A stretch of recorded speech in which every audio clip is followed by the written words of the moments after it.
Hi hello నమస్తే welcome to Suman TV. కంచె chain వేస్తే కాసేవారు ఎవరన్నా చందంగా ఉంది అంటే కొంతమంది ఉన్నతాధికారుల తీరు. తాజాగా అయితే మహబూబాద్ జిల్లా కొత్తగూడ పోస్ట్ ఆఫీస్లో ఉన్నటువంటి రమేష్ అంటే ఇక్కడ పోస్ట్ ఆఫీస్లో విధులు నిర్వహిస్తున్నాడు. దానికి సంబంధించినటువంటి ఒక ఖాతా నుంచి అయితే వితంతుగా ఉన్నటువంటి అదే మండలం కొత్తగూడ మండలం బోర్గుంపు గ్రామానికి చెందినటువంటి ఇర్ప రచనకు సంబంధించినటువంటి ఒక తన భర్త 2 సంవత్సరాల క్రితం అయితే అంత్యకాలంలోనే కొంచెం అంటే అనారోగ్యం పాలై మృతి చెందని తెలుస్తుంది.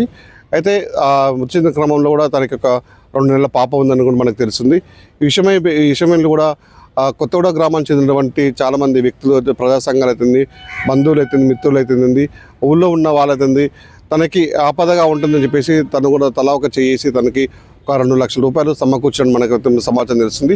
ఈ 2 లక్షల రూపాయలని సంబంధించినటువంటి అయితే ఇర్ప రచన సంబంధిత కొత్తగూడలో ఉన్నటువంటి పోస్ట్ ఆఫీస్కి సంబంధించినటువంటి రమేష్ ఆధ్వర్యంలో డిపాజిట్ చేసినట్టు మనకు పూర్తి తెలుస్తుంది.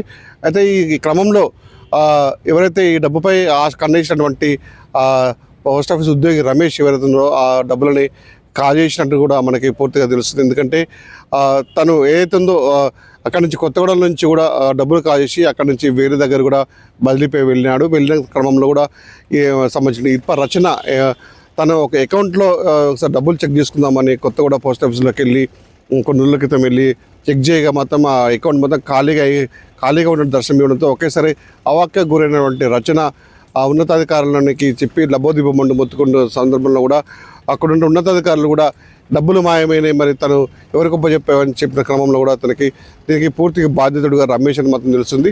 అయితే ఈ విషయం తెలుసుకున్నట్టు రమేష్ కూడా అంటే ఈ విషయం గ్రహించి అయితే తను ఇంత త్వరగా ఆ బ్యాంకు అంటే పోస్ట్ ఆఫీస్కి వచ్చి అకౌంట్ చెక్ చేస్తుందని అనుకోలేదనుకున్నటువంటి రమేష్ తనకి సంబంధించినటువంటి తన సహచరులతో తన బంధువులతో కూడా రాజీకి ప్రయత్నాన్ని మనం వస్తున్నారని మనకి పూర్తిగా మనకు సమాచారం ఉంటుంది.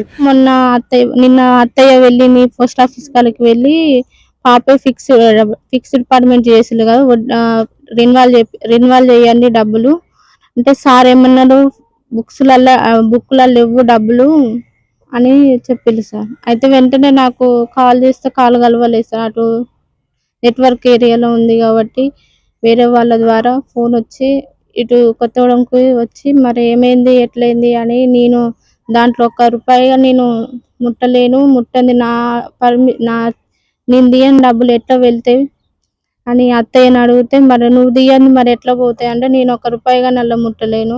దాదాపు 2 నెలలు అయితే నేను రెన్యువల్ చేపించి ఇప్పుడు 2 నెలల క్రితం నేను పోస్ట్ ఆఫీస్ కాడికి వెళ్ళలేను. మార్నింగ్ అత్తయ్య పోస్ట్ ఆఫీస్ కాడికి వెళ్ళి మనీ రెన్యువల్ చేపిస్తానని పాస్బుక్ తీసుకొని వెళ్తే సారు పాస్బుక్ చూసి చెక్ చేసి కొత్తగా వచ్చిన సార్ అన్నాడు కదా ఇలా మనీ లేవమ్మా, డబ్బులు ఓన్లీ వడ్డీ డబ్బులే ఉన్నాయి, మిగతా 2 lakhs లేవు అని సార్ చెప్పారు సార్. మరి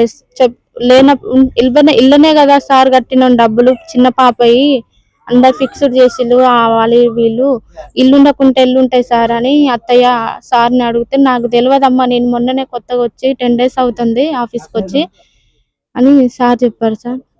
ఈ విషయంపై ఆగ్రహంతో వ్యక్తం చేసినటువంటి చుట్టుపక్కల స్థానికులు ఉన్నటువంటి ప్రజా సంఘాలు కానీ బంధువులు కానీ ఉన్నటువంటి కుటుంబ సభ్యులు కానీ ఎవరైతే ఉన్నారో వాళ్ళు కూడా తనపై ఆగ్రహం వ్యక్తం చేస్తున్నారు.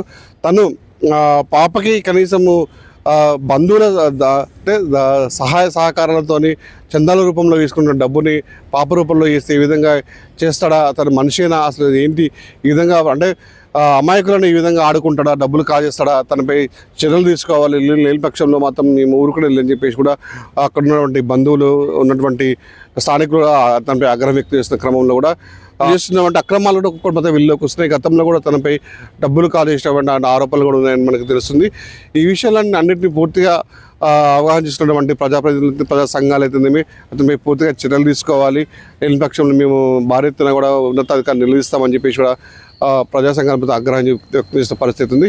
ఈ విషయంలో అయితే ఇర్ప రచన కూడా ఉన్నతాధికారులను కూడా తనకి ఏమాత్రం కూడా ఎవరి దగ్గర నుంచి కూడా తనకి సరైన పొందం లేని సమాధానాలు చెప్పడంతో తను ఎవరిని కలవాలని ఒక ప్రశ్నార్థకంగా తన భవిష్యత్తు మిగిలిపోయింది. మరి ఈ విజయంపై ఉన్న ఉన్నతాధికారులు స్పందించి తనకు చెందాల్సినటువంటి 2 లక్షల రూపాయలు ఎవరైతే కాజేశారో తను రప్పించి కూడా డబ్బులు ఇవ్వాలని చెప్పేసి కూడా అందరూ అయితే కోరుతున్నారు. ఈ విషయం బంధువుల ద్వారా కానీ తన స్థానికుల ద్వారా కానీ ఈ విషయం తెలుసుకున్నటువంటి ఏవైతే పోస్ట్ ఆఫీస్లో గతంలో పనిచేసినటువంటి రమేష్ ఉన్నాడో ఆ రమేష్కి తెలుసుకొని తన బంధువుల ద్వారా కూడా రాజీకి ప్రయత్నాలు చేస్తున్నాడు. అయితే లక్ష్మణ్ బాబాయ్ మెల్ల లక్ష్మణ్ బాబాయ్కి ఫోన్ చేసి మా ఎంపీ లక్ష్మణ్ మా మేనమావకి కాల్ చేసి ఇట్లా మా అత్తమ్మని బుక్కులు పట్టుకొని రమ్మని చెప్పి సార్ చెప్తానని చెప్పి మా మావయ్య చెప్తే మా అత్తమ్మ నా కాడికి వచ్చింది. వచ్చినప్పుడు ఇట్లా అందరికి ఎందుకు కాల్ చేస్తాను అని చెప్పి అంటే నా నెంబర్ ఎట్లా దొరికించుకున్నాడంటే కంగల్ రాజుకి ఫోన్ చేసి ఇట్లా పలానా వ్యక్తి అంటే ఆ వాళ్ళ ఇంటి అల్లుడు అని చెప్పి కంగల్ రాజు నా నెంబర్ ఇచ్చిండు.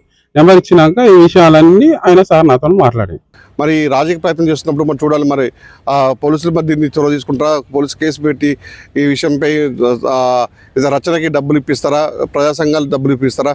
మొత్తానికైతే ఈ విషయంలో రచనకి పూర్తిగా న్యాయం చేయాలని చెప్పేసి లేని పక్షంలో పెద్ద ఎత్తున ఆందోళన చేస్తామని చెప్పేసి అక్కడ ఉన్నటువంటి వాళ్ళు కోరుకున్న పరిస్థితి ఉంది.